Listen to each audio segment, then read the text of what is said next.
Curiosity, citizen. Howdy, hello, and welcome.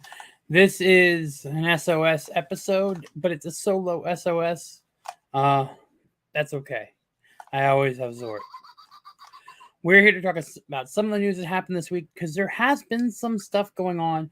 Disney Plus, Disney ticket prices, the Starcruiser, a lot of things going on. And Indiana Jones, which I think is kind of why I'm wearing this hat. A little Indy 5 talk too. I know people have talked about it already, but hey, my opinion matters too. I see we have Don Howe first in there. Hi, Tom. And we have the Beampad SOS. Yes, Synergistically Offensive Sundays. I had to make it a title that I'm even having a hard time saying. I had a pretty good day today. You guys will get a pipeline video in the morning. I got front row. So that was a good thing. I ran over quickly. I had to upgrade my annual pass to go on a secret assignment on Monday. But so I had to do that. So I got to ride pipeline finally. So shorts up already, but the video will be up tomorrow, 7 a.m. We got Zombie Box review. Get it off your test. I think you meant chest. What's up, Zombie Box reviews? How you doing, man? I did get your messages. I will hop on your Discord in a little bit. I'm terrible at Discord. What's up, Nova Meld? Oh, how you doing? I see Nicky Nicky's in here. I hope you're having a good day. I talked to Tom while he ate waffles this morning. Yes, you did. You did. And I see the Wayfarers doing his normal emojis. Thank you and welcome. So, yeah, we're going to just toss some of the news of the week. It's been a while since I've done one of these. Normally, a couple other people too. But, hey, the stuff I want to talk about, and especially in terms of, like, guiding you guys away from something that probably isn't as good of a deal as it's cut out to be. I don't want you thinking that it is a deal. So the first thing, we're going to talk about some new ticket price offerings right now from Disney if you're planning a Disney trip. Now, normally these ticket discounts, you can actually get a bargain. But I do think the one they're offering right now for the summer, it feels wrong to me in terms of a discount or a deal. So Disney is definitely desperate to get their hotels filled for the summer. This is the first time they've had this desperation in a while, because last year you had that revenge travel. People coming down, they wanted that trip. They were stuck in their house for 2 years. So that revenge travel last year was huge. That's gone. We're in an economic downturn. We're in an election cycle. We have a lot of things going against Disney right now, and Disney has made itself an enemy. People. They made the average person, and I don't know if it's the average person. I would say the average internet person, because when you talk to a regular person at Disney, they don't know what's going on in terms of this sphere. So they released a summer ticket deal. Now, this is coming straight from Disney's own site. So what's up, Doug? How you doing? Since I'm new to this show, how many times is this shown? So this, I've only done this 5 times. I've been very busy to get this like Sunday thing going on, because sometimes I'm at a theme park on Sunday, sometimes I have family things, so it's very hard to get to do these sometimes. So they're kind of sporadic. I started them up in the beginning of the year in January, and we've only got 5. They're every other week though, so it's not every week, Dawn. So that's why it's a little bit weird. Just to give a breather and try to get enough. You need lotto numbers so you can go to Disney. Well, we're gonna break this down a little bit. I do want to try and give some advice for people that want to travel to Disney, because honestly, and I've said this before, there's a big emotional difference sometimes between Disney and Universal for people. Even if you don't like Disney, there's something built into the nostalgia of the property. It has more generational knowledge, so to speak, or a generational imprint on zeitgeist of the culture. So this ticket deal, I'm just going to break it down to the brass tacks of it. It is a 4-park magic ticket, right? Now, beginning May 23rd, so that'd be 4 parks at $99, so it's $396 plus tax. So it's 1 park each day, right? So you can go to all 4 of the Disney theme parks during your trip for $100 each day, which is a sizable discount because it's normally around a $150 ticket sometimes. So you are getting a good discount off. Caveats, and that's where this comes in. We have caveats here for this ticket deal. And that's why we're going to go click out. I don't want to go into the Florida resident thing because there's not enough people in here for the Florida resident thing to matter. But we are going to, I will say, if you're thinking about doing it and you don't want a full annual pass for Disney, some of these aren't bad pricing, but you're also so close to the Pixie Pass that I would just get the Pixie Pass. You're about $100 off. Like, so I would just get a Pixie Pass, but we're going to actually check in and bring up this page for the Disney 4 Park Magic because I do want to see all of the, like, the small fine print. You know what I mean? Hey, what's up, OG? New to the chat. Hello. Nice to see you here. I understand you don't even live in America, let alone Florida. I am trying to be helpful to everyone. I'm just saying if you're a Florida resident, I would just get the Pixie Pass instead of doing the other ticket. That's just me trying to be helpful. So this is the 4-day. No, I don't want to talk to anyone. So there are some caveats. You do have to, I believe, be staying in a resort hotel. Now, I'm not seeing that. Yeah, view important details. All right.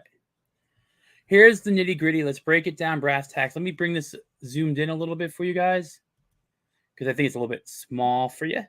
What's up, Aviation Media 24? How you doing? So I'm gonna bring this in a little bit closer so everyone can get a better glance. I think that's a little bit bigger font for everyone. As big as it's going to fit with on one screen. So you get 4 parks, 1 park per day, no park hopping, 1 admission to 1 park. You cannot. You can't do 4 of the same parks in a row. So it has to be one of each park. Interesting. Admission is subject to capacity closures and other restrictions. That's an interesting caveat.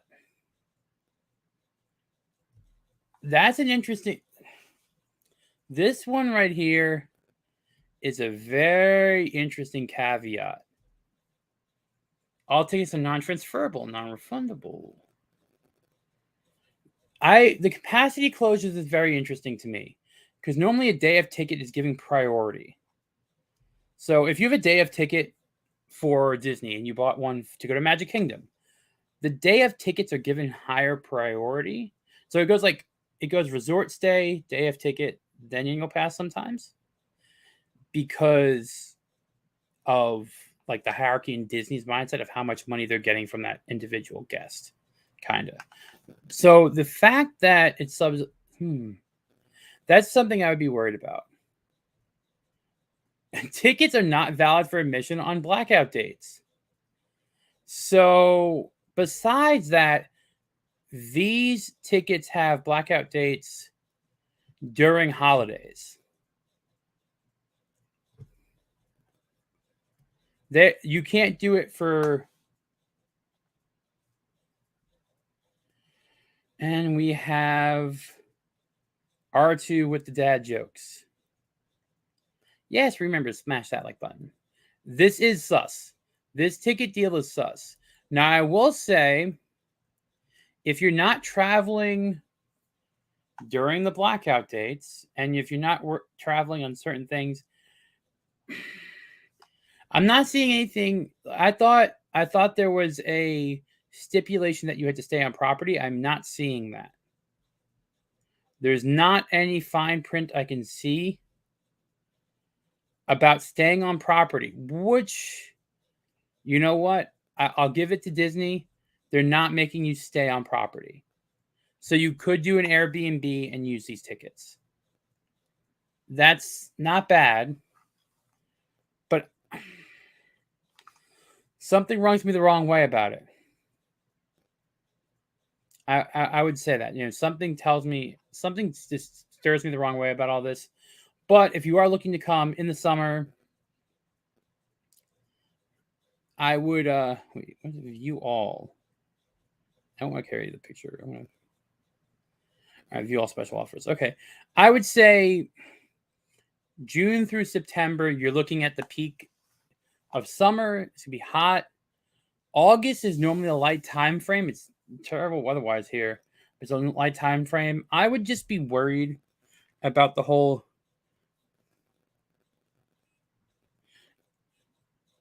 thing. Like, I would just be worried about being stuck with something that's non-transferable.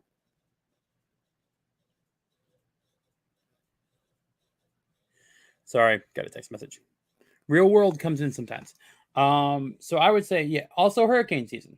Exactly. So subject to closures is fine. Like, if there's a storm, honestly though, if there's a storm, there's not many places safer than actually Disney property. I will say this, as much as this thing's going on with DeSantis and everything like that, what I know of Disney from the 90s is they built those up to Category 5 hurricanes. Like, they were built above the building codes of the time. That is what I know. Now, could things be different now? I don't know. You look at how quickly they're building up that DVC Polynesian Tower. Makes me a little bit nervous, but hey, what do I know? I'm just saying it could be a good deal. I would also check Undercover Tourist. I would check other ticket resellers to see if you could find something cheaper. Also, in this time frame, I would probably want to have a park hopper. The parks are very personal, anecdotal. I find it easier to use Genie Plus park hopping than in a single park in a single day. If you're trying to get on specific things. Just my aspect. I also like, oh, whoa. We have a guest. Hey, Tom. Nicky, you're coming in for the Florida resident perspective that isn't crazy about theme parks? Yeah, I guess so, because especially when it comes to park hoppers, and I turned my camera on, but I am freaking tired today. But I wanted to join you. Oh, thank you. So where are we talking about now? All right, so I was breaking down that Dawn's happy that you're here. Love you, Dawn. I was just saying that I don't trust this deal, and I would rather go. I don't trust it. It's a desperation move on their part, no doubt. But trust me, when you look at Disney prior to the pandemic, when they were getting desperate, you got a lot more. You got free dining. You got other perks. I remember paying $300 for the top tier annual pass because they weren't selling them enough. So they brought down the top tier annual pass to the same level as a gold pass. I feel like they make it super confusing on purpose. I mean, first of all, what I was told, hey, what's up, Gary Bandwidth, Sandwich of 18, how you do? You can R2, you can hop on whenever you want. There's no game. I don't know what he's talking about. My viewpoint is this: if you're in the area, I think $100 a day isn't a bad price. I will say that right away. I do think it's about $50 to $60 cheaper than the ticket package you would normally do with this. They're not forcing a hotel stay, which is what I was told originally. So this is one ticket that you can buy to go to like all 4 parks? This is 4 days of 4 tickets, one for each park. And how much is the total? $396. It doesn't sound too bad, but I haven't read the fine print. This is actually all the fine print. I thought there'd be more. This is all the fine print. There's no other, like, I clicked on all details, offer details. The only thing that worries me, subject to capacity closures. The regular day of ticket, if you purchase it, is not that. You are guaranteed entry.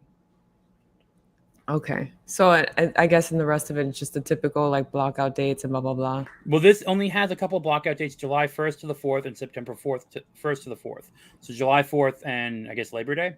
That's not bad. I don't think it's a bad thing. This is pretty sus. Yeah. Well, here's the thing. Prior to Iger and prior to the last few years, I wouldn't question this in any way. Because there were deals like this that you would get, but it would normally throw in, oh, you have to stay at a moderate hotel, or oh, you have to stay at a deluxe. The fact that there's no lodging requirements for this. So I could buy this and I'd have 4 days of park tickets. We're going to go over the Florida resident one. Okay. which the Florida resident one, honestly, you're so close to a Pixie Pass that I would just get a Pixie Pass. Yeah, So you get the discount. I'm just gonna say that, like, unless you live in like even if you live in Miami, like it's 2 trips you cover, but we'll get to that. for sure. I think this isn't a bad deal. I'm gonna say I don't think this is a bad deal. This is all the fine print they have. There's no subject to, like, the big thing would have been, oh, you gotta stay at a $700 a night hotel. If that happened, then I would have done an Airbnb or a Good Neighbor hotel in Bonnet Creek. Any of the Disney Springs area ones are really nice. Uh-huh. So this is for like if somebody wanted to get this and they Dawn wanted could to, get this. Dawn could get this if she wanted to. so and if somebody wanted to get this and they want to go all 4 days or all 4 times to one park, they can't do that. It's just one ticket No. per each park. Got it. One, yeah, you can. So I think they did this on purpose to spread capacity. Honestly, so this is again anecdotal of a theme park person that goes multiple times a week. The park pass calendar has been completely open for annual passes. Mm. I have not seen a day yet where I haven't been able to get in, and they've been throwing more bonus reservations in, which don't count towards your park allotment. Like I have 5 allotted park days that I can book at any time. Mhm. I still have 5 because I've just been using the bonus ones without counting against my 5. So is the tinfoil hat theory here is that they're just park attendance is dropping a lot. Well, it's not just there. Universal's been very light too. Mm. Universal's been very light. SeaWorld with a brand new coaster opening has been very light.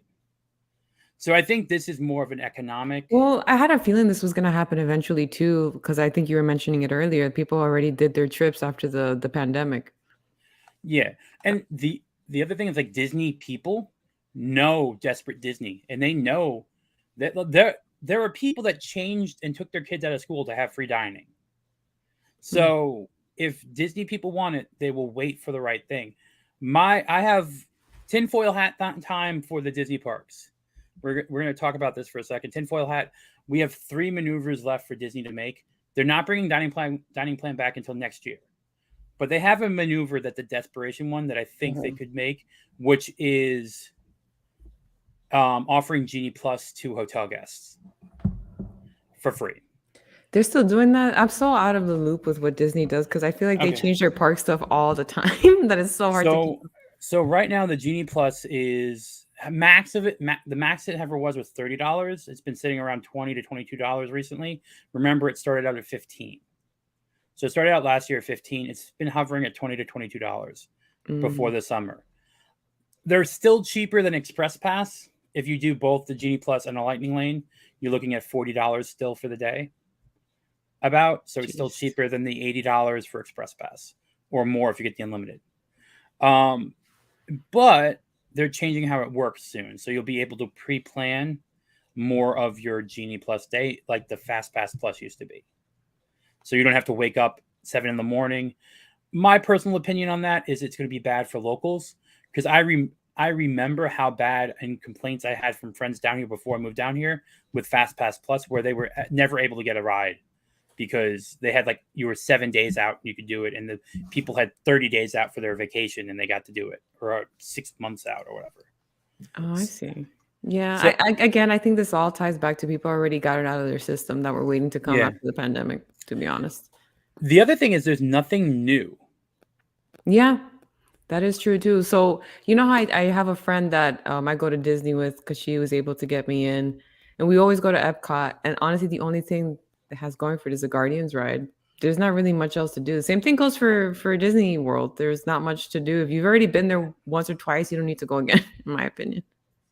I do believe day tickets don't have any park reservations.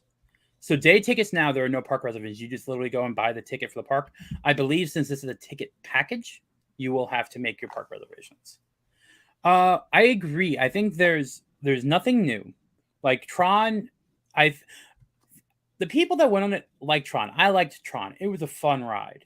I did it twice. The thing about Tron, man, it is such a hit and miss because it's a great ride, and the line alone is super immersive too. Like getting to the that ride. Screen thing, that whole But I keep saying, dude, the ride is so dang short because right when you're getting into it, it's over. And my thing is, okay, I get it. Maybe they didn't have space or whatever. But if you want to make it longer, just make it go backwards one time. Just have it go forwards and backwards, and it's a little longer. Well, I will say this: it's short, but I just rode Pipeline today, and that was shorter than Tron, What's Pipeline? Oh, the the new SeaWorld. stand up SeaWorld coaster. That's So I shorter think than that, Tron? yeah, Wow, that's it's like interesting. 47 seconds. I've never heard a roller coaster well, I don't know how long Velocicoaster is, but Velocicoaster is Velocicoaster is longer. long. Velocicoaster is long, and so is Hagrid's. Those are about 2 to 3 minute rides, and Guardians I think is longer than Hagrid's at like 3.5 4 minutes. But I agree with that. I think they could have made Tron longer. They had the space.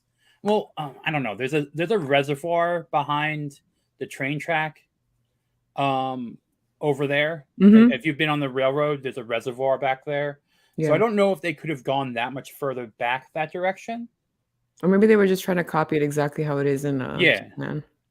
To answer Novamel's question, I thought I was going to be uncomfortable. I didn't fit in the tester seat at first. Then I had to like stand the right way. So you have to like be two things. One, don't get airtime. You want to push yourself into that little bar between your legs, because the guy behind me did not do that. And he went up, and I heard the loudest squeal from a Oh, man I've jeez. ever heard. So be careful on the ride, people. Rest Be in peace to careful. the sax. Yeah. So I'm just saying, like, you have to push yourself into the seat. There's a spring mechanism that you can use to get some airtime, but make sure you got your bits on the pole, so to speak. I'm trying to do this in the very Just say sax. It's all good. um. How does Tron compare to Hagrid's? Never did Tron, but did Hagrid's. Hagrid's is Hagrid's, a better yes. ride. Better Yes. ride, 100%. Tron. The thing about Tron, I'm a Tron fan. I have the helmet right here. I'm a I Tron will say fan. this, Tron was a lot faster than I was expecting. When that took It's off, I the was like, fastest. whoa. It's the fastest Disney ride right now. It's 65 miles per Faster hour. than Guardians? Yep, it's the fastest coaster Disney Wow. has. Um, And but taking you outside, it'll really like make your stomach sink, but in a good way. But Hagrid's is still the better one for sure. so I'm going to say this: Test Track. They have.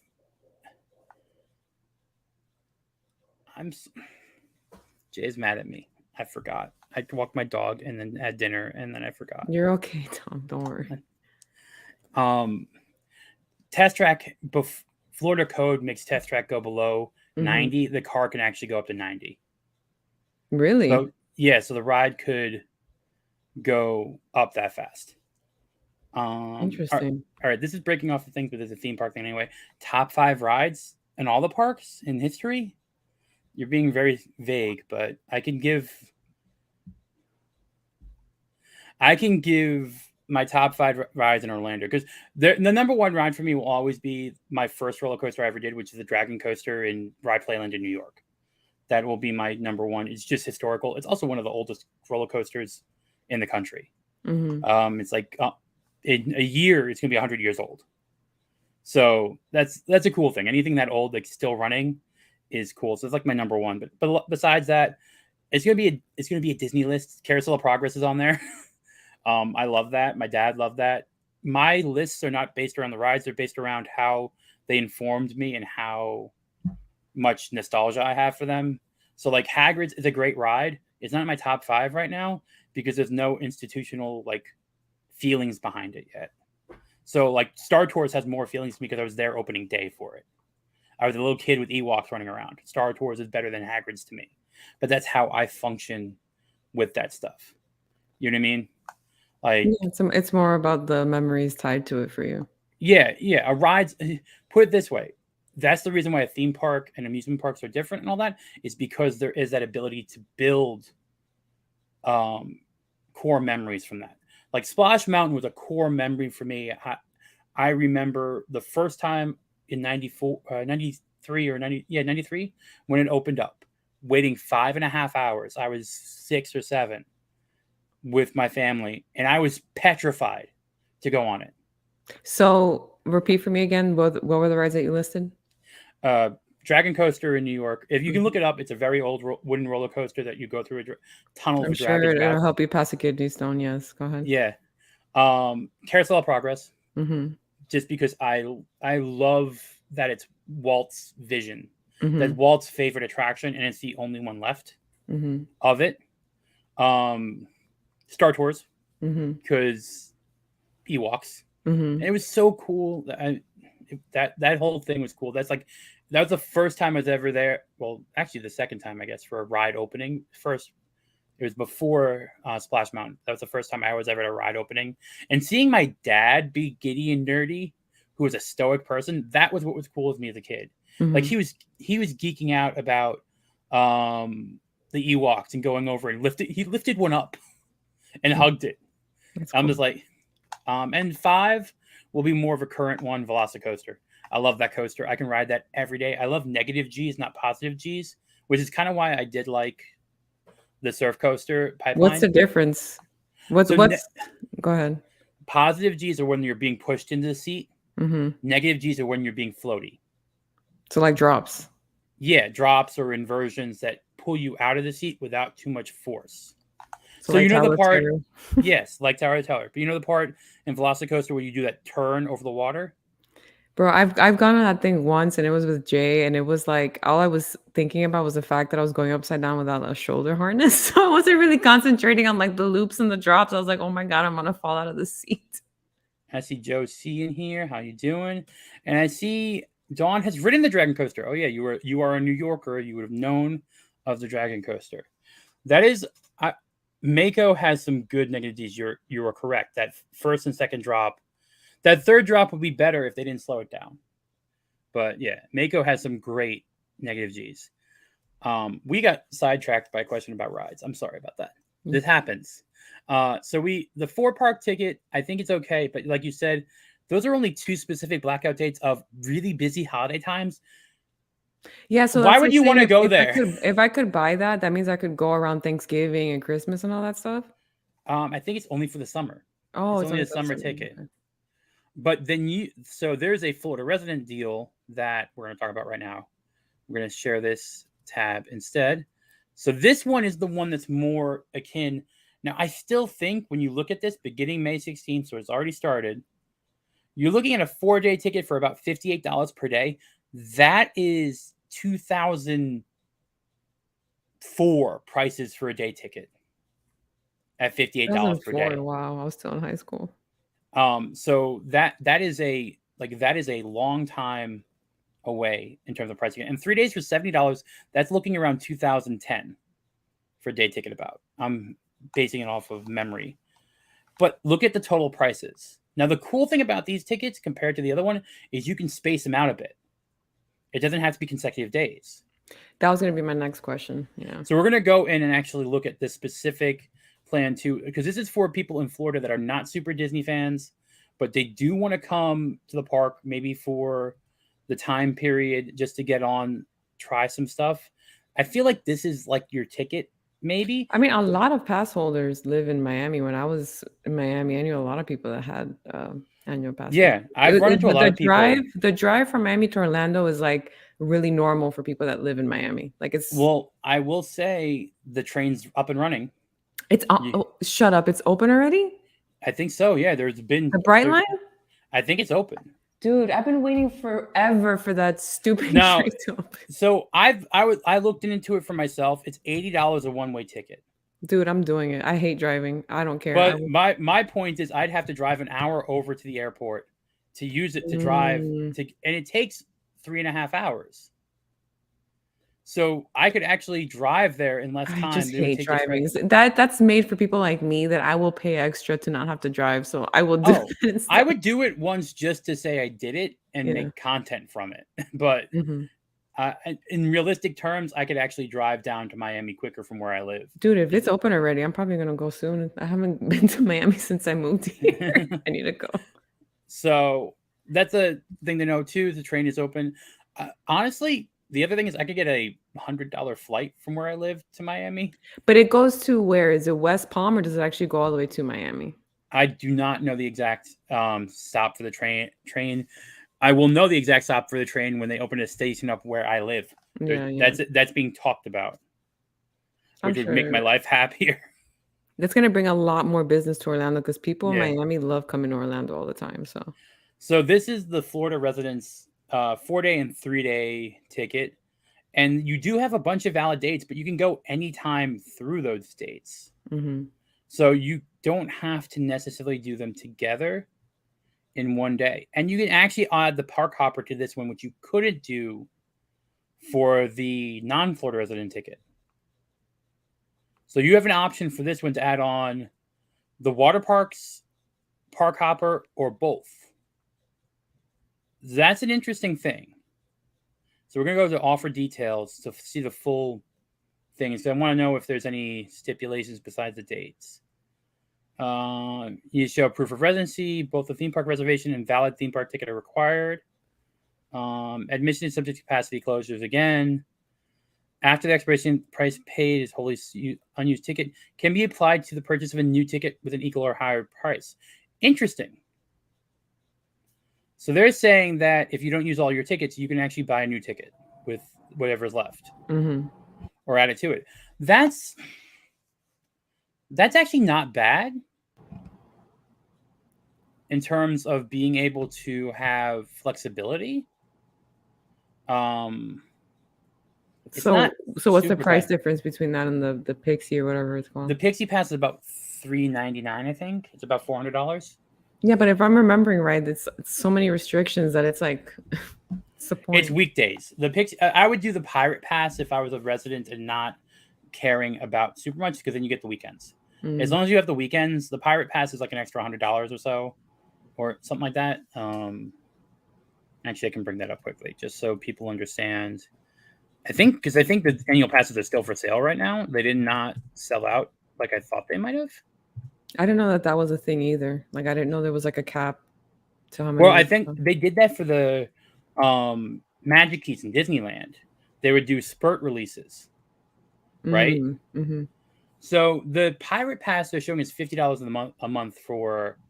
We're gonna go into this just so that's how much I'm paying right now for the Premier Pass, which is I think it's so much more worth it. So you have the $19 per month for the Pixie Pass, which you still the one good thing I like is all the pass levels have the same level discount, so everything gets 20% off. There's no like SeaWorld does like you get 5 for this annual pass, 10 for this one, 20 for this one, 30 for this one, or whatever it is, right? Their discounting is a lot based on how much you're paying. The other thing that you have to read is that they do say, after a $205 down payment, you can pay $19. Make sure you pay attention to that. You know what I mean? Like, yeah. I would always say the way I do it is I put down half of whatever the annual pass value is, and then do the rest monthly. That's just kind of how I do it. Does it change your monthly payment? Yeah, it makes it lower. Or I finish it off quicker. Okay. So that way I'm like, it's half the year that I'm paying it off, and then I'm done. When I moved here, I was stuck between like which two, like if I should do Universal or Disney Pass, but like there's so many more rides and things to do at Universal Islands of Adventure than there's. I feel like with Disney, once you've gone. A lot of it is just attractions. The only thing that I can tell that I could say is like from a scale perspective, like Universal Studios and Island Adventures fits inside of Magic Kingdom. That's hilarious. You wouldn't be able to tell, to be honest. You can tell when you walk it. Like I did a live stream. Well, you walk it like every week. Yeah. So. I did a live stream from Islands of Adventure, and it took 30 minutes to walk around the entire circle for the park. Mm-hmm. If I walked around the entirety of Magic Kingdom, it's an hour and a half. You know what I mean? Like there's just a scale difference. Mm-hmm. You're right, though. There's more capacity. There's more attractions in that capacity. But also studio side seems to be hit and miss. Universal is more attractions. I'm just biased because growing up, that's where I would go to the most was Islands. Islands is my favorite theme park. Islands is so if I were to rank the Central Florida theme parks in terms of value, let's say, and capacity, Universal's Islands would have a high value. That would be my number one. It's a good amount of attractions. You have a lot of high level attractions. You have 2 water rides. You have a kids area. It's Universal's more complete park compared to Studios, right? Yeah. Like in terms of that one park. I don't know if I put Studios above any of the other Disney parks. Because realistically, you have Mummy, Gringotts, and like Men in Black. Mm-hmm. in terms of attractions on studio side. So I would say that would be below some of the Disney ones. It depends what you're looking for, but yeah, I see what you mean. And I realized I didn't bring up the. There we go. So here are the past details for everyone to see. These are Florida. So basically, 3 of these, or 2 of these, are just Florida residents, and one of them is DVC in Florida residents. I have the Sorcerer Pass, but right now I'm actually paying $700 still. That was my grandfathered in price. Mm-hmm. So I'm paying what the Pirate Pass is right now in terms for my pass. Now, I think the only blackout dates are certain holidays. The other thing you have to let you know, if you have one of these, any of the pass levels, $20 to upgrade to preferred parking. Do it at Animal Kingdom. Just do it. Don't thank me later. Just do it. Animal Kingdom's the worst parking lot on the planet, next to Magic Kingdom. But I would just say, all right. Zazan says Universal Studios has more classics like Magic Kingdom. Dude, Depends. No. You know where I would have if they still had these rides at Universal, I would say it's number 1. Like I missed the Flintstones ride, Jaws, Flintstones, Jaws, Hanna-Barbera. Oh yeah, hold on a Exactly. second. Let me finish. King Kong, all these things that they used to have and they're gone now. That's why I got so sad when they removed Poseidon's from Minds of Adventure. Like I get it, you got to update and stuff like that, but damn, you got to keep some classics. Don't get rid of them all. So I wish that Epic Universe would have taken would have thought, all right, you know what? What are we missing? We're missing nostalgia. They're putting in. I love How to Train Your Dragons. I love that. Don't get me wrong. They should have had Jaws and like Earthquake and Back to the Future in Epic Universe. Yes, I remember Earthquake. Earthquake was so fun. They should have taken 3. And now here's my point, and I'm going to say this in Universal. I know you're in my chat sometimes. Just take the Spider-Man attraction style and make it Back to the Future. That's a good idea. Yeah. You could take the same ride, same ride concept. You could make that look like a DeLorean and do the same thing of the hybrid. It would be Back to the Future 2.0. Speaking of Spider-Man, that's in my top 5. That ride. Spider-Man is amazing. That is probably one of my favorite attractions. Mm-hmm. Don't get me wrong. It's just Star Tours has more emotional connection. For sure. But here's my viewpoint. One, I'm going to say it right now, and you can quote me this. Universal's annual passes are going to be a lot more expensive in 2025. Yeah, I have a feeling that's what's going to happen too. So I think that with Epic Universe coming, they're going to have a 3-park only pass. You will not be able to pick. My guess is you will not be able to pick like I want Islands and Epic Universe. I'll pay for it. I don't care. That to me, their perks are so good that it just like it's worth the money to me. Oh, I'm my curiosity would be how the Universal fans will react to a $1,400 annual pass. Oof. Or $1,500. When you say it like that, I mean, yeah.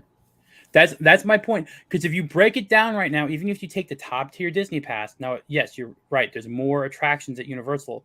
You're still looking at maybe $300 something per park, or $400 per park. I think the Epic Universe is going to make it worth it though. If it's anything like what you see in LA right now for the Mario stuff, just imagine that doubled into a park. It's going to be worth it. I will say, and this is quote, not a big Nintendo person. To me, what they showed was not much different than Galaxy's Edge in terms of you had some attraction, you had one attraction, you had some shopping, and you had a restaurant. It got a lot of passes for being Nintendo. No, in my opinion. I think the biggest difference, Tom, is that the Mario stuff is actually more immersive in the actual world. Like it's definitely more scenic. It has all the details from every single little game in there. Whereas with Galaxy's Edge, it's very and again, not a Nintendo person. That meant nothing to me. So I don't. You're in the minority. I understand that. The last Nintendo game I played was on the Game Boy. Mm-hmm. Like my point is, you can say the same things that they were saying about Galaxy's Edge because Disney was an enemy to people, because Star Wars was an enemy. you can kind of say some of those things about Nintendo. If you don't Yeah. have a connection to the games, if you don't have a connection to the thing, I'm gonna have no clue. And the movie did a Right, good but enough that's job. The you movie did, just made my point. The thing is that, like, it's not that I'm being anti-Disney or anything like that, it's just looking at it from an unbiased perspective, the theming is just more on brand with the Mario stuff than it is for Galaxy's Edge. I understand that, and that's why I'm trying to see that I'm coming from a position of person walking into the place. Mhm. You're gonna easily tell that it's They don't whatever. even play John Williams music in Galaxy's Edge. And that's because they didn't want to pay. Oh, aviation media. I'm getting a lot of. I agree with Tom's. Good for you, Tom. Good. One person of aviation media is agreeing. Thank you. Mhm. Uh, I think the Orlando one will be a lot better. Don't get me wrong. I think the Orlando one will be a lot better. I'm just saying that I think that there was a lot of goodwill that Nintendo property built for their land. That if Star Wars, if the sequel trilogies were better, people would have been less harsh on Galaxy's Edge. I still disagree because it doesn't the only thing that's Star Warsy about Galaxy's Edge when I went for the first time was just seeing the Millennium Falcon and the X-Wings. The rest is just, like, mountainous stuff and, like, very, like, Well, the generic looking. attractions are Star Wars. Well, I'm talking about when you walk into Galaxy's Edge, your first Oh, impression of it. well, put it this way: Nintendo Land is the first time, besides Diagon Alley, that Universal's actually doing a good job with building anticipation and having good sight lines. Mhm. Because So I'm unlike, coming at it from, like, a first impression perspective. You walk in for the first time, what's the first thing you notice? And I remember when I walked in for the first time in Galaxy's Edge, I was excited to go because I wanted to see it. So it wasn't like I was going there already wanting to hate it. It was just like, this doesn't look very, like, I don't feel like I'm anywhere in the Star Wars universe until I saw the X-Wing and the Millennium Falcon. Whereas you walk straight into the Mario part over there, it automatically you already look like you're in the Mario land. I'm wondering how the scaling will work differently um, at Universal Orlando, because it does seem like the compactness of it. It's like, oh, you walk in right away, and there's Bowser's Castle. Like your Yeah. eyes are on It's really Bowser's Castle. small. Yeah. Now, I think what Disney, well, I know what Disney did is they made it so they could, because those crowds on those first couple of weeks, like I was there opening day for Rise of the Resistance, and I was there for the opening of Galaxy's Edge over here in the East Coast. There were lines going out. I remember They seeing videos of it. Yeah, it was packed. so there was.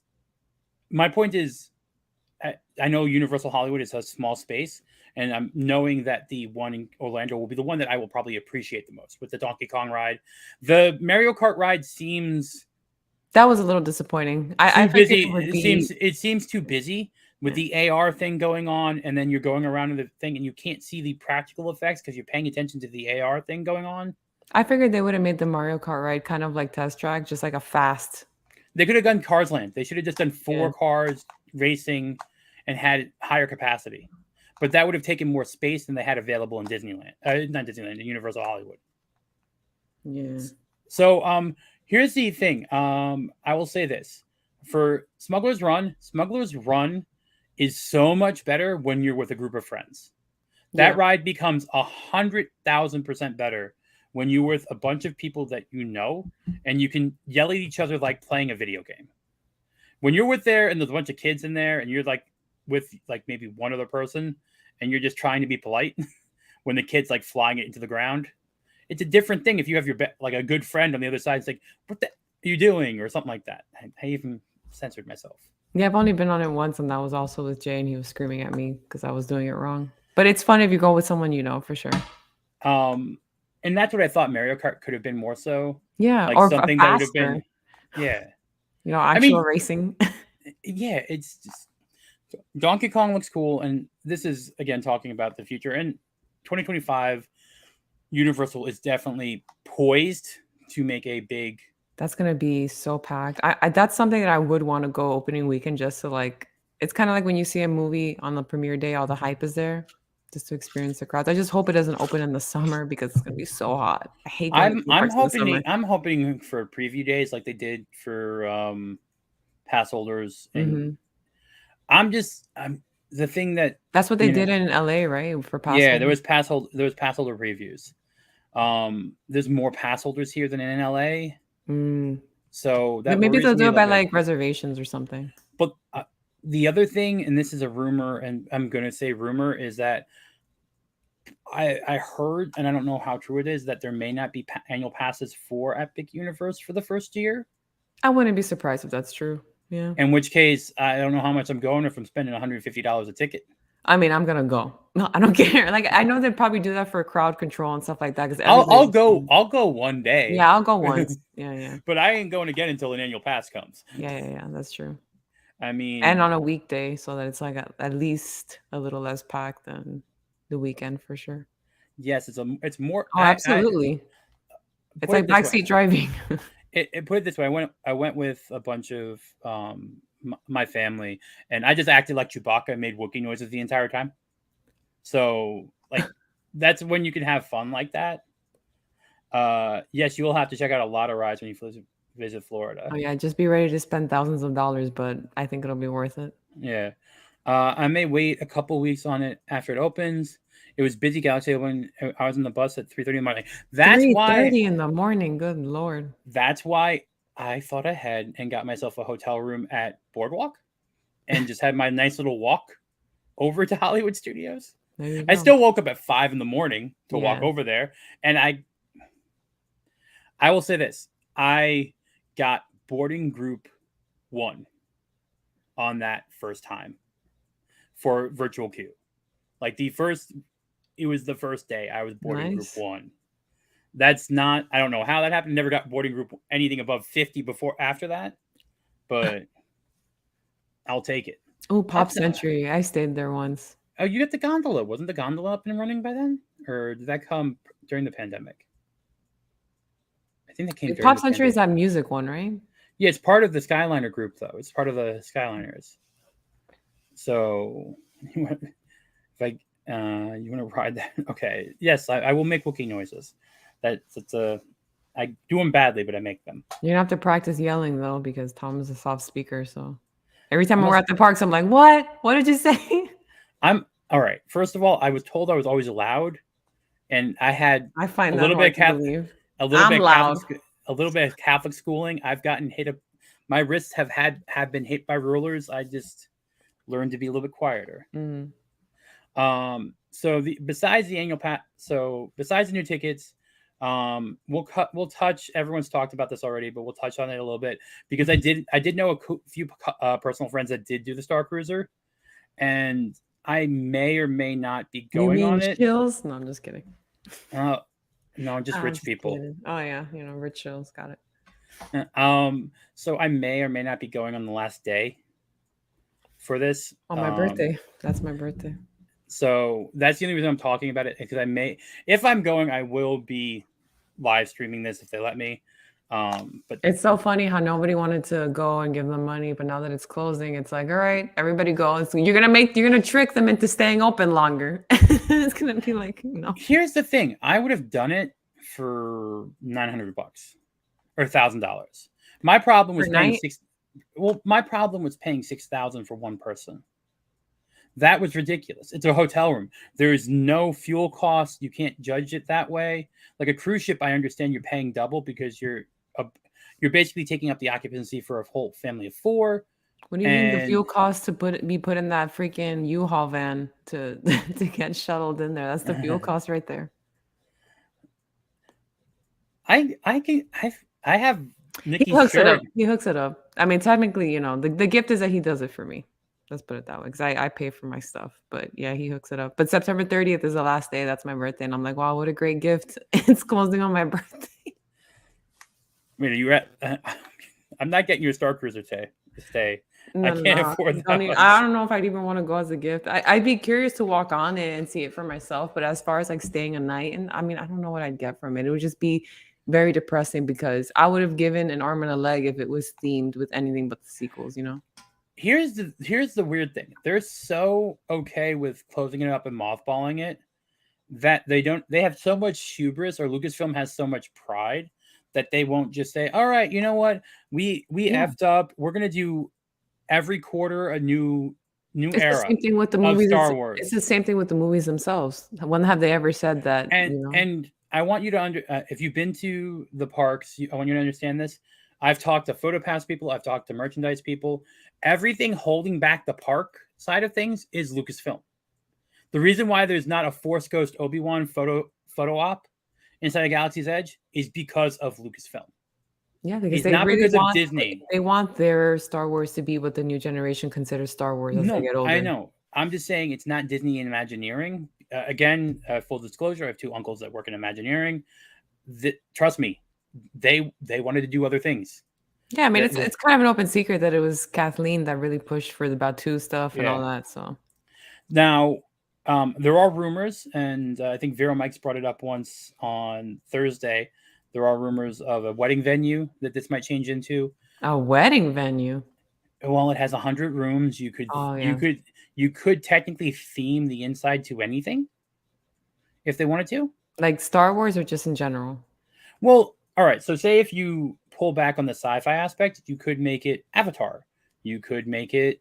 Any Disney like owned Yeah, IP. you could, because it's a bunch of screens, right? So if you got out the That is true. Yeah. Star Wars soft goods and found a way to change the soft goods on the inside to appropriate it to whatever property, Haunted Mansion, Pirates of the Caribbean, you could take this ship and theme it to whatever if you did it the right way. And how much you want to bet the most popular theming would be OT or PT Star Wars stuff? I'm going to tell you right now, the most popular theming would be Haunted Mansion.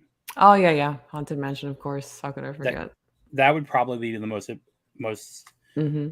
But remember this, and everyone remember this: Disney is a place that left a dead water park to rot over for 30 years.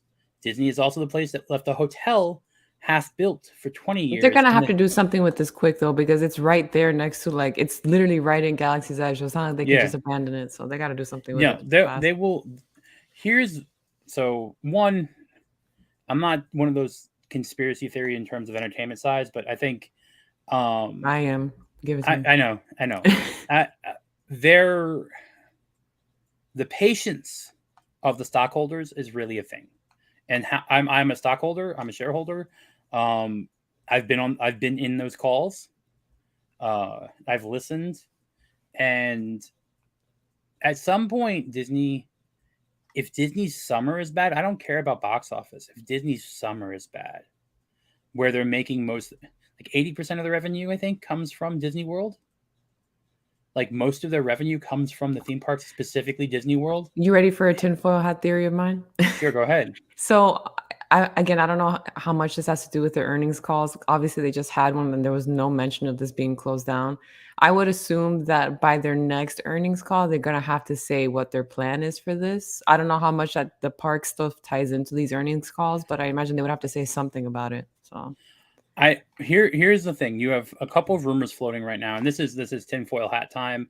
You have the Frontierland rumors to go along with Tiana changing to New Orleans. mm-hmm. If you touch my country bears, I'm going to be upset.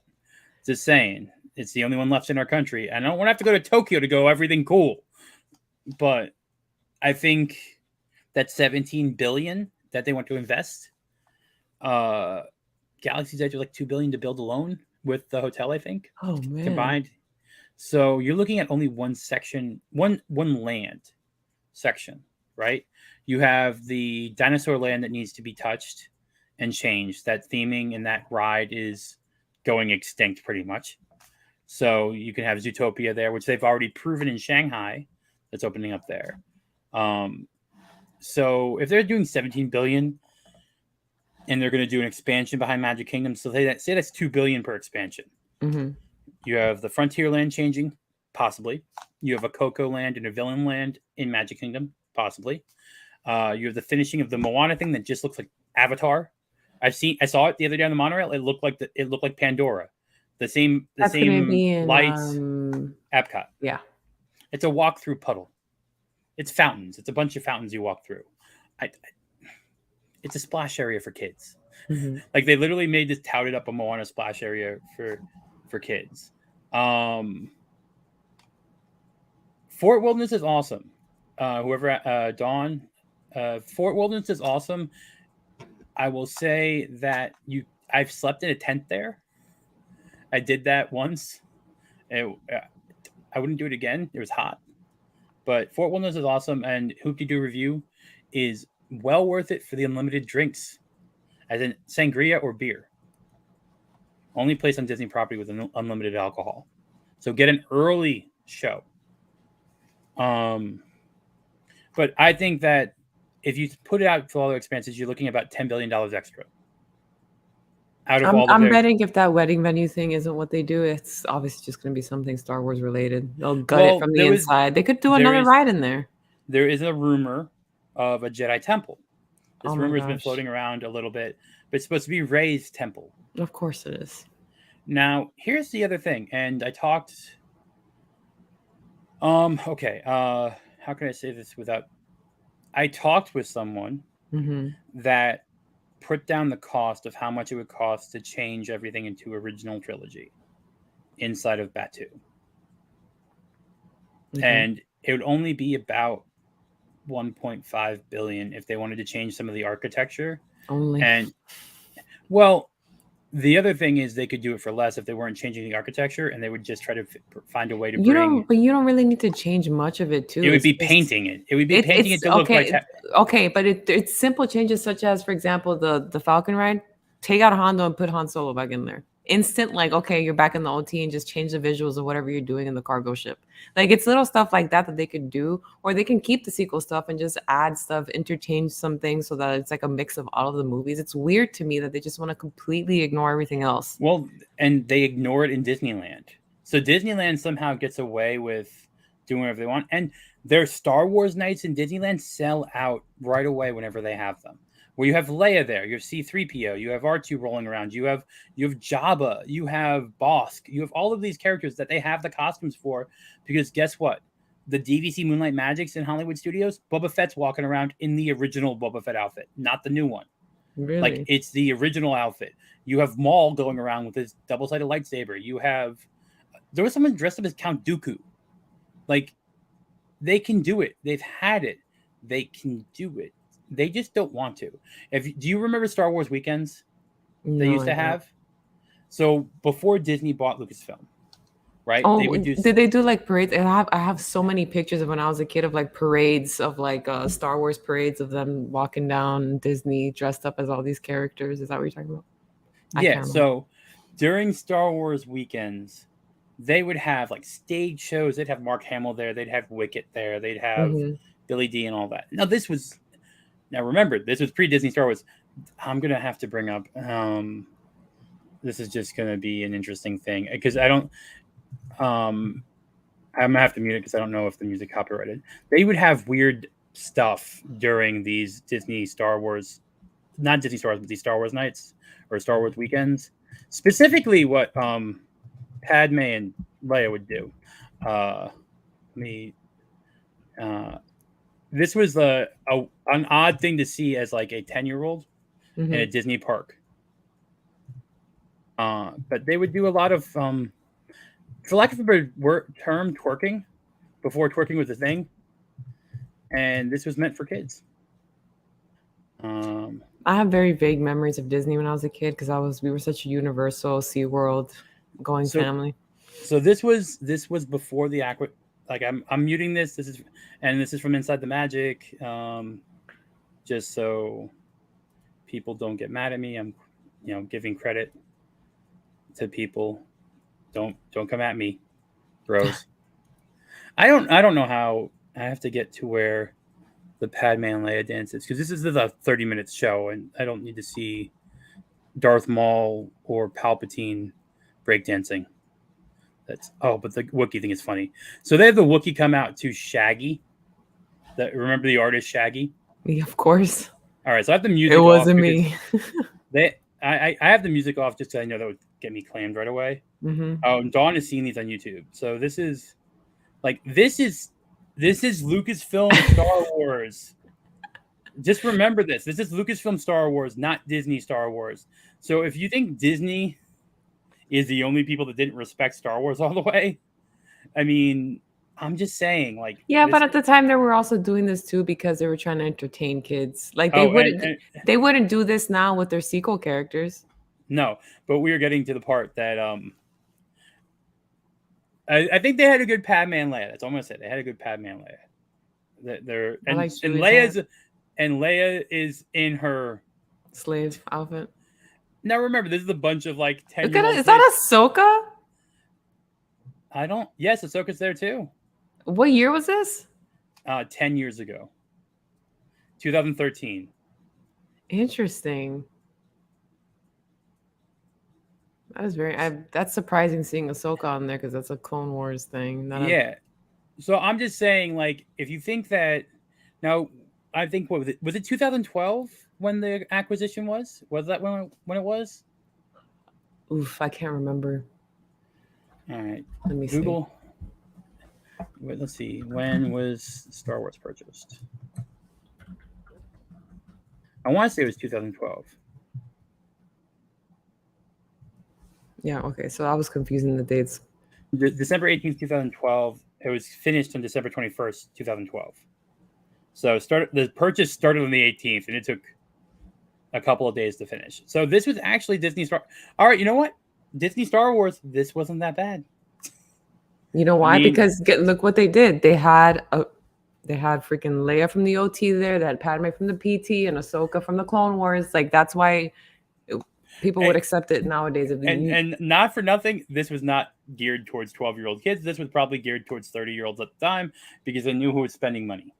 Mm-hmm. So they put relatively attractive females to shake things. Oh, the Stormtroopers doing Let It Go was hilarious. That was hilarious. I can actually maybe play that one. It's pretty short. The Stormtroopers doing Let It Go. Yeah, I didn't see any of these. You were not. This was the universal time frame for you, Nicky Nicky. Oh yeah, I mean, we went a few times to Magic Kingdom, and then went back when it was called MGM. I went once. I still call it MGM. Yeah, me too. I went once when it was MGM, and that's it. I had never been to Epcot till like a year ago, and Animal Kingdom I had never been to until like 2021. You missed the golden time of Epcot, just because Epcot was the best with Horizons. Like 90s Epcot was my jam. My favorite rides, you had World of Motion, you had Horizons, you had Cranium Commando. You would have loved Cranium Commando with Buzzy. Like it was a cool little show. They stole Inside Out stole pretty much Cranium Commando whole plot. One of these days I'll share all the pictures I have from like all the times I went to the parks when I was a kid. But there's a lot of Star Wars stuff in there. Yeah. I'm going to all right, let's have this tab up. I'm going to unmute this and maybe we'll EFAP it. That way I don't know. I mean, Disney doesn't really come after me for stuff, so it's an interesting concept. Disney's not that bad with copyright stuff. No, Universal at the theme parks is very bad. Mm-hmm. I've gathered a lot of interesting finds, like this one. What year was this? Yeah. 9 years. 2012, time that first year Disney owned Star Wars. Oh, this one's 2014. I'm sorry. So a year after.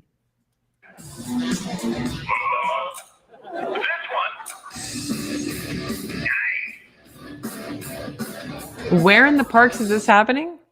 This is in MGM. Oh, in MGM. Okay. This is inside of one of the theaters, I believe, in MGM. Gotcha. So sometimes they took over the Indiana Jones area, but this was definitely an inside theater.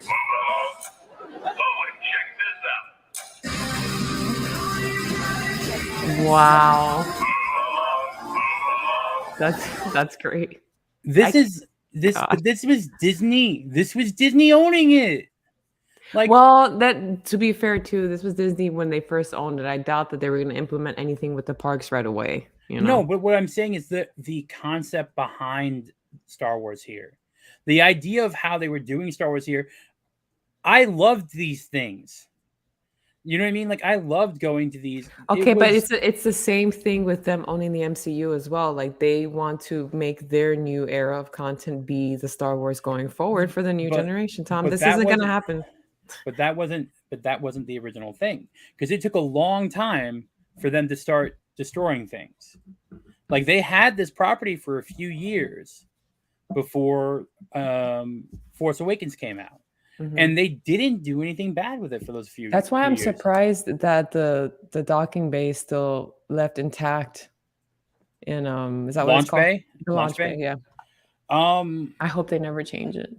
Launch Bay is my Tim. Tim is one of the Vaders. I know him. He is. You can. I sometimes message him ahead of time because he can pre-program things into the glove, like, and he just presses like he moves a finger or whatever, and does the speaker. So there can phrases that are pre-recorded by a voice actor. It's not like the person talking is talking. The only one that's like that is Mando. Mando and the. Wait, so we're not gonna finish the video? Oh, we can. Sure. I'm sorry. I'm so curious. I want to see.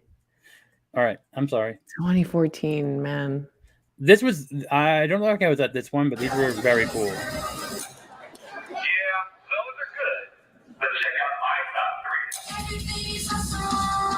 top 3. Wow. I would be just dying laughing. Just slightly fapping. You're good.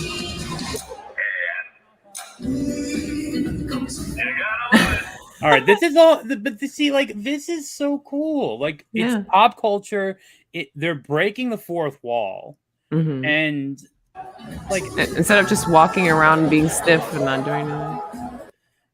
I just don't know why. Like, with 3 people back there in shock. Either like Kathleen Kennedy didn't have enough power at this point in time. Iger was already in, so it wasn't Eisner. Like, Iger was already in control. And let's not forget. Wow. They even did like internet meme culture because that's such a meme song. I know. Like, this was you had it right for like the first 3 to 4 years you owned this before you tried to make something new. Like, if you hilarious. Nurtured, because think about it this way, Star Wars survived off of EU, some video games, and the fans' love of it for so long. Like, yeah, I don't. It makes me sad. Oh,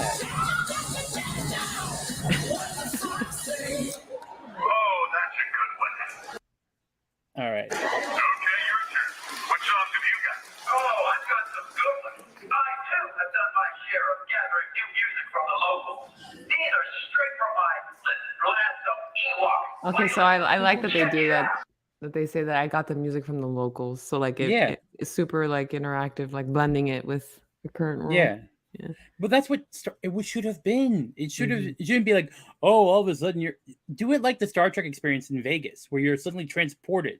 That's why Galaxy's Edge. I think so. What really restricts Galaxy's Edge is not only is it because it's just sequel stuff, but because it's strictly just Batuu.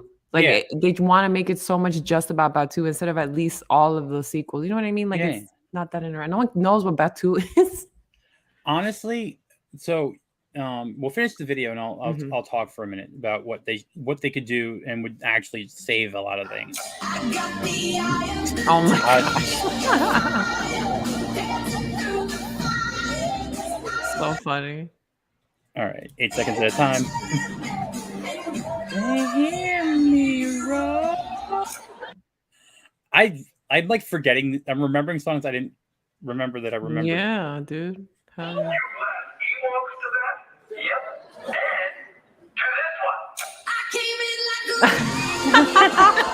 No, they didn't. That is so funny. But it's the character actors for these things are so into it too. Like, it's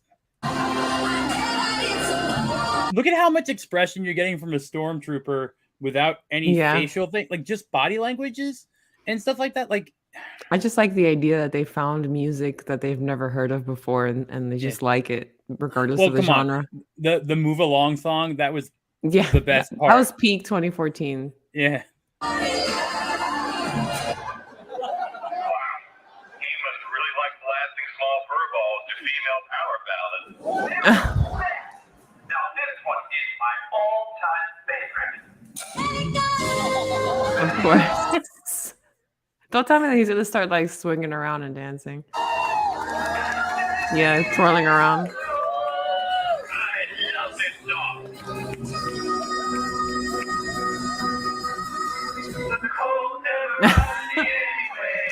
Wow. That is that. See what I'm saying though is that that's great. I'm gonna have to say, like, it wasn't Disney all the time. Is not necessarily something came in like the past 7 years to the company and I think it started in the Lucasfilm and entertainment divisions and then seeped its way into more and more parts of the company. They applied the lessons of the past in the wrong way. Like I think they focused so much on like trying to get merchandising and building their own brand that they didn't realize that you need to not forget the foundation of where it all Yeah. came from. So like if you were to have, I guarantee if you did shows that had Ray and Kylo doing stuff like this, I bet people would have more fun with it versus them just randomly walking around Batu and disappearing. Like, Well, that's no problem, Dawn. I'm glad I could play it. that was great, Don. But here's the thing. Like, that's part of the thing about nostalgia, and people have much more of a connection to original trilogy characters, right? It's just longer. It's been there longer. And Disney knows this because that's their bread and butter. Their bread and butter is playing on those heartfelt things from your childhood. Why get rid of the things from a bunch of people's childhood when you could make your movies and make a section? Because they're not trying to appeal to your childhood anymore. They're appealing to the children that are making their childhood memories now so that when they get older, this is what they But remember. Disney was excellent at doing that in the 90s. Mhm. Because even though you had them making, because everyone forgets Touchstone was owned by Disney. So you had, and come on, Who Framed Roger Rabbit is a pinnacle film for adults and kids at that Mhm. time frame. Like Disney and Lion King. What was it? Lion King made them make a separate category for Best Animated Picture because it almost won Best Picture. It's getting I think the word you're looking for is just corporate, to be honest. It's gotten so corporate, it's lost the entertainment value that it had. And what he's wholesome family entertainment. Yeah, it was funny, it was contemporary. And guess what? There were a bunch of kids in that audience probably that were like, "Oh, I know that song. Oh, I know that song."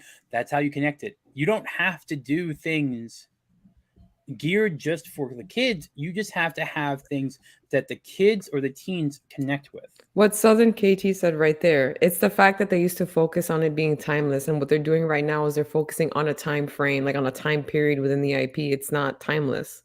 Yeah. So that's the big deal right there. Yes, Lion King was 94.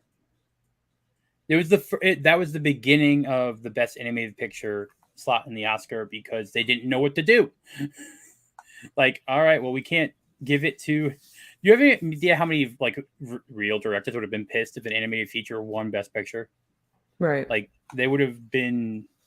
But that shows you what Disney was way back when. How many awards did they win during the Renaissance? Making classic hero tales, but oh, lo and behold, you have, Little Mermaid. Let's take the original Little Mermaid cartoon, right? You have a boatload of different quadrants hit with that film. You have parents, you have kids, you have grandparents, you have couples, you have teens in that original cartoon film. And you had someone represented in each way. And you even had like the, what are they saying on Gorlock or whatever? Like you had Ursula. You had Gorlock representation? Is that what you're trying to say? Yeah. With Ursula, yeah, you had Gorlock representation. I'm gonna answer. So, Random. Star Tours. You can. It's on my channel. You can get just original trilogy scenes. I wish I would have known that. I got stuck with sequels last time. Okay, there are certain times of the day. So, if you are there at 4 o'clock, 5 o'clock, or 6 o'clock, which are the Disney canon Star Wars original trilogy numbers, you get original trilogy. No way. Is it literally that simple? Yeah. Wow. I've figured this out. I have done the testing. So if you go exactly at 4 o'clock, exactly at 5 o'clock, exactly at 6 o'clock, you will get original trilogy respective to those films. If you go 7 o'clock, 8 o'clock. Within the hour, or like it has to be on the dot? It has to be on the dot. I've tested this out. So how do you do that? Like, I don't get it. Like, you just get in line at 4 o'clock? Well, I mean, first of all, Star Tours is like a 10-minute wait. Okay. So like, and I will let people pass me. Like, go ahead. So it doesn't work if you just tell them, hey, I just want to do like prequel or original. No, you can't tell them. It's a program schedule. Okay. So, but then again, 1, 2, 3 o'clock, you get prequels. That's hilarious. I'm gonna have to whenever I go again, I'm gonna have to time it and test it for myself. Now, that's the problem. Since the park opens at 9 o'clock in the morning, you're going to get sequel trilogy early in the morning until you get to the afternoon. Interesting. I have tested it. I've tested it and been proven. I've now got it to where I have gone on the ride all the time, and I've gotten the original trilogy. Same, Don. I've never gotten prequels. I've gotten prequels a couple of times. Prequels is fun. Getting to see Geonosis, or getting to see Jango Fett chasing you. Jango Fett chasing you is really cool. That's like cool. Boba Fett, there's an Empire one. You get the Hoth scene. There's one so close to original Star Tours, it is almost perfect. Like the trench run and everything. There's one so close. I'm glad they at least keep 3PO and R2 no matter what the era is. Yeah, but I can't get you ahead in people's lines. I can't do that. And I was a tour guide. Another full disclosure, I did do VIP tours in college program. Nice. So that's why all that stuff was not from college program. That was from me spending too much time in the theme parks for the past 2 years. And also there's only so much to do in them. And when park hopping was more annoying, like it's just spending time and waiting for your 4 o'clock live stream. You got to do something. Yeah. All right. So I did want to talk a little bit about some of those things they are removing from Disney Plus, because this shows. Now I'm gonna call out, like, I know that Netflix, right? Netflix don't they normally end up canceling a series before it gets super residuals back? Like that's why a lot of Netflix series are 3 seasons before they get the higher amount of pay. So I'm gonna call out, like, I know this is bad look, but I also think that Netflix does some of the same stuff. So we do have a lot of titles, and it's being updated constantly about what actually is being taken down. But a lot of these had bad. Mighty Ducks Game Changers. I didn't feel it because I watched the first episode, and you messed with him. You messed with my boy, and you made him into like old man Luke, and made him all, crotchety and stuff like that. No, leave Gordon Bombay alone. I'm not gonna lie to you. I haven't seen anything that's on this list, so I imagine, I don't know how it works, but I imagine they're taking it down. They don't have money to keep it on. The only thing I remember watching frequently in the beginning was The World According to Jeff Goldblum, when the first things of Disney Plus, because that was just funny. And The Right Stuff was a good thing about space. They had 2 space dramas, The Right Stuff and The Real Right Stuff. They were actually pretty well done. Besides this, I have not watched too much. I haven't seen any of these, and I guess it makes sense why they're taking them down now.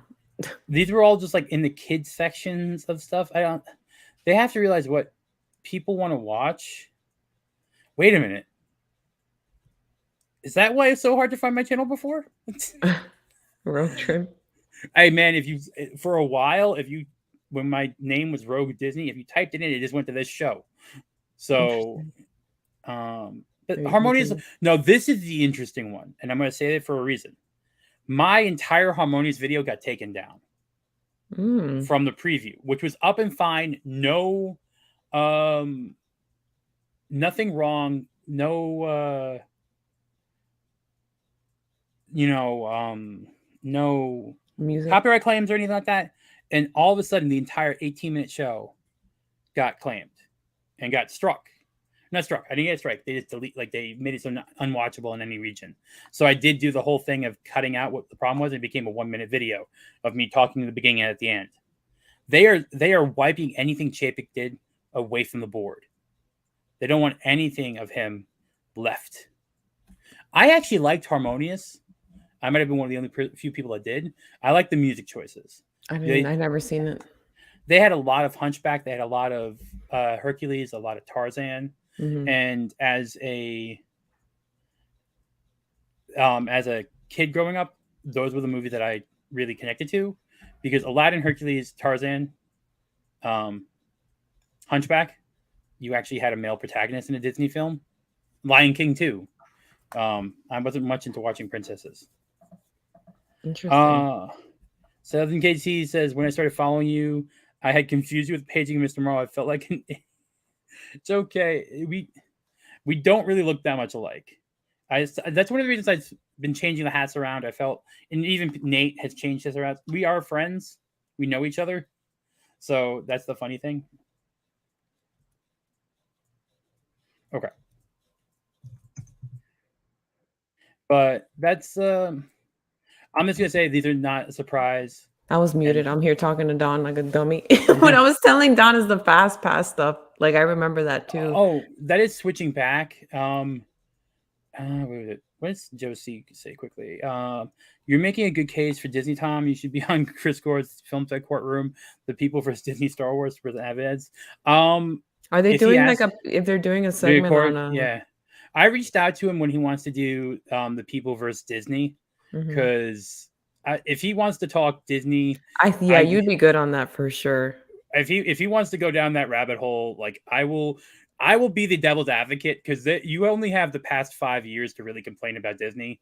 Before that, it's kind of hard. Before that, they paved the way for like where you were just saying the fact that they got their own category at the dang Oscars.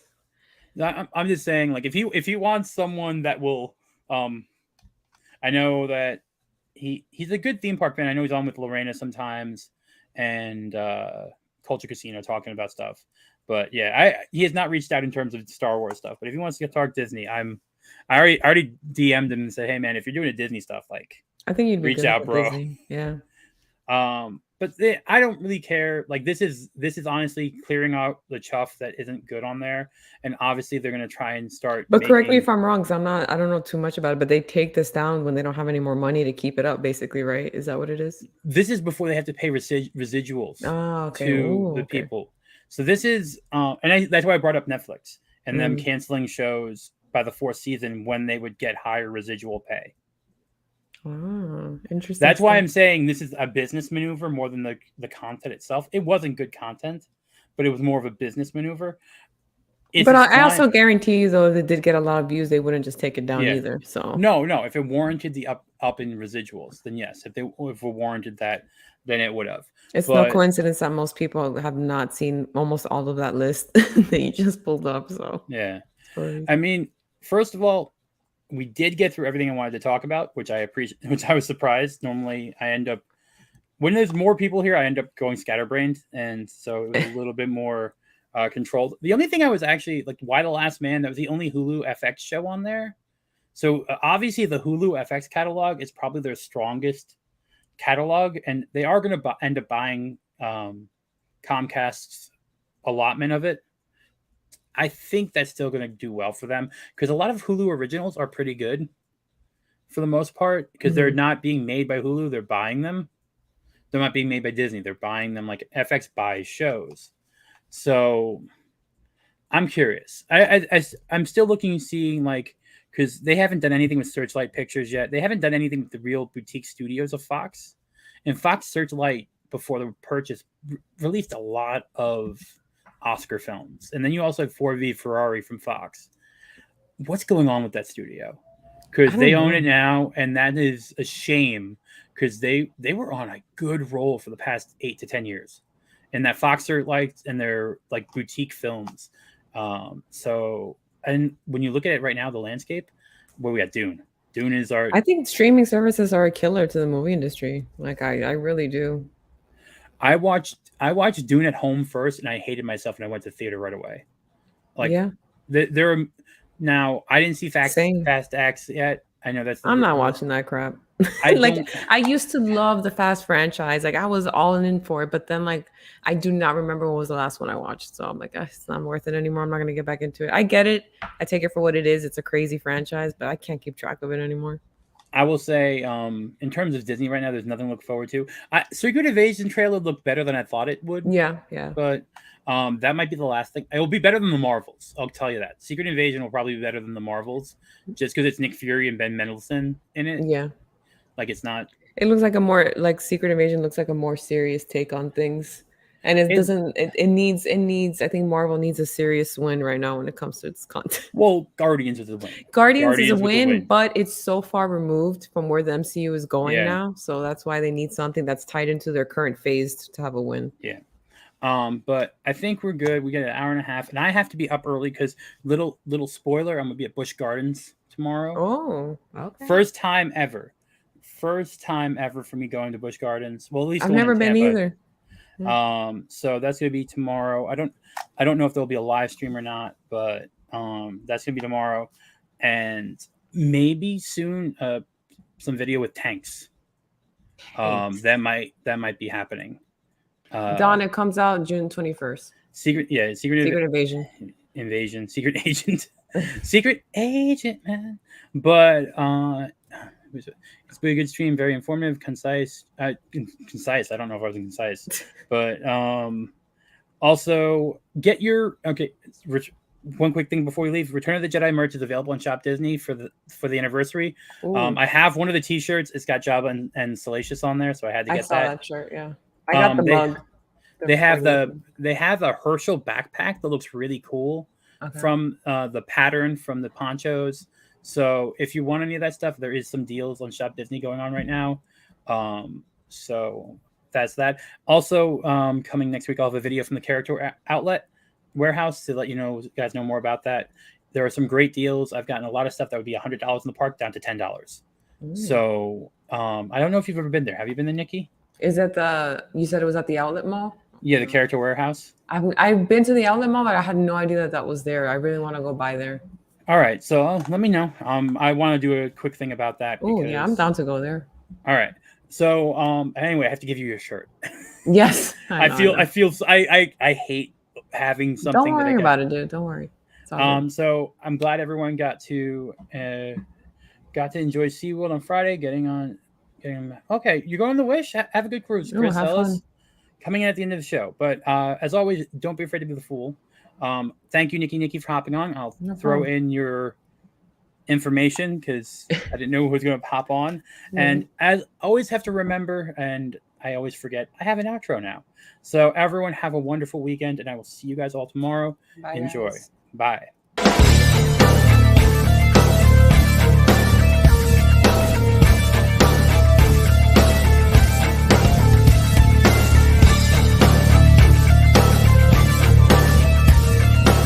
Curiosity